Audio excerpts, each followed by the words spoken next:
ओम शांति।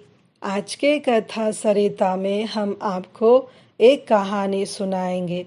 कहानी का नाम है घाटे की विदाई।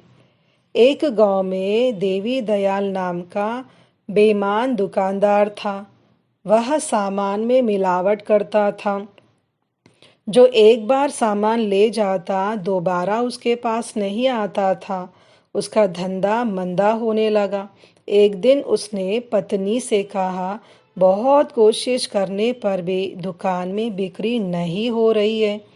पत्नी ने सारी बात सुनने के बाद कहा, तुम सामान में मिलावट करते हो, इसीलिए लोग हमारी दुकान पर नहीं आते।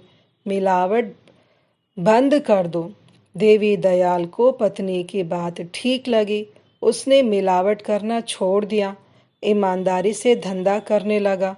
ग्राहकों की इज्जत करता और कहता, सामान खराब निकले तो लौटा देना।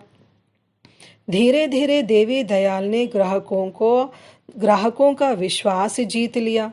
बिक्री बढ़ने लगी। थोड़े ही दिनों में उसकी आर्थिक हालत ठीक हो गई। उसके तीनों बच्चे पढ़ने लगे। किसी बात की कमी ना रही। एक दिन देवी दयाल की दुकान पर एक फटेहाल आदमी आया।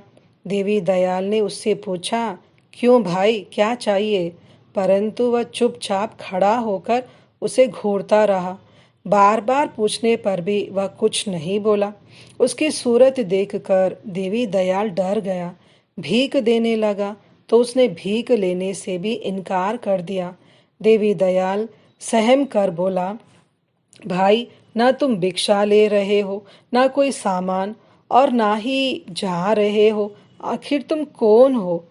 वह हंसते हुए बोला, मैं घाटा हूँ। आज जाऊंगा तो कल फिर आऊंगा। तुम्हारी दुकान में बहुत दिन से मुनाफा हो रहा है। लक्ष्मी चंचल है, एक के पास कभी नहीं रहती। देवी दयाल ने उसके चरण पकड़ लिए, क्षमा मांगने लगा।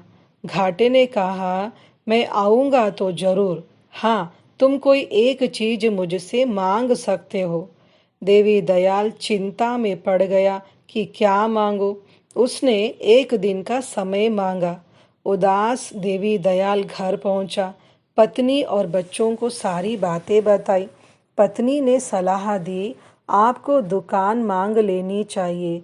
देवी दयाल ने सोचा, जब घाटा होगा तो दुकान में भी होगा। उसने बड़े बेटे से पूछा।